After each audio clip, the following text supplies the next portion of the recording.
Assalamu alaikum wa rahmatullahi wa barakatuh. How are you doing today? And I hope you are having a pleasant day as well. Today we will begin a new book titled Bulugu Al-Maram, Attainment of the Objective according to the evidences of the ordinance. This book has been compiled by Hafiz Ibn Hajar Al-Asqalani and written by Muhammad Ibn Ismail Al-Sanani. This book is a very comprehensive information regarding the science of hadith, and the benefit of discussing this book is enormous, such that it would have an impact on our lives if we endeavor to implement the lessons and the admonishments from the hadith. Beginning today, I would like to discuss with you about the author of the book, who is Al-Hafiz Ibn Hajar Al-Asqalani. This man called Al-Asqalani was a very relentless author. He wrote quite a number of books, about 150 books. And to cap it all, he was the Qadi in Egypt for some time before he died. May Allah accept this book as an act of worship for him. So basically, to give us context of the book, we will discuss about the author now. This is the author's biography, reading from the book.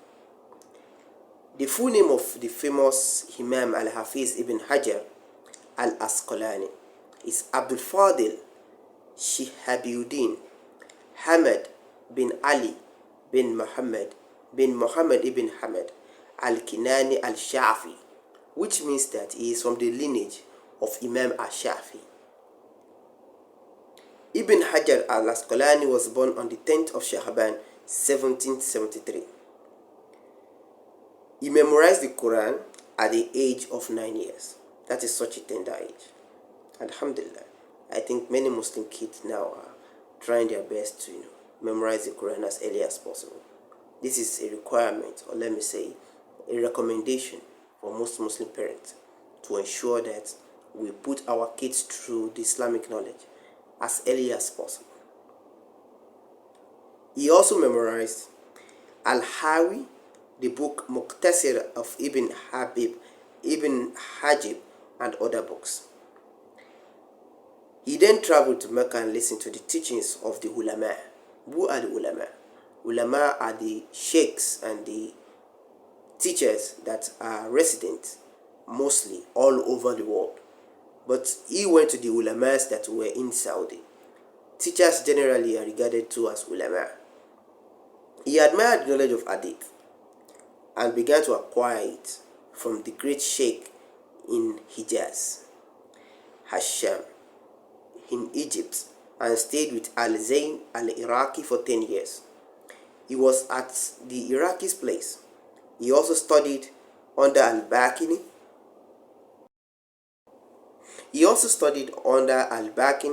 Ibn al-Mulaki, and others, many eminent sheikhs of his time approved his knowledge and allowed him to give religious verdicts and teachings. It is also said that he occupied himself with the promotion of the knowledge of hadith, given that so he dwelt in this study, teaching, writing, and giving fatwa, religious verdicts. He also taught tafsir, and these are the interpretations of the Quran, hadith, and fiqh, which are called jurisprudence, and preached at many places like Al-Hazar, Jamia, and Hamr, and others. He also dedicated to his students of his memory many highly educated people, and distinguished scholars traveled to him to acquire from his vast knowledge. It is also imperative for us to learn about the life of Ibn Hajar Al-Asqalani. He was one of the most famous, or perhaps the most revered writers of his era. Ibn Hajar Al-Asqalani authored more than 150 books, most of them being in the studies of hadith, which flourished during his lifetime, and the kings and princes exchanged them as gifts. His book most worthy form was the mentioning of Fath al-Bari, the commentary of Sheikh al-Bukhari. However, Ibn Hajar became a Qadi in Egypt, then known as Asham, and he was also requested by al-Balkini, who begged him to take up a role of chief Qadi, and he did this until a time where he died around 852 years of his lifetime. As concerns of his personality, it is very important for us to understand that Al-Asqalani was a very humble person. He was tolerant, he was patient, and enduring. He was also described to being a steadfast individual, prudent, ascetic, selfless, and very generous, charitable, and a person praying and fasting voluntarily.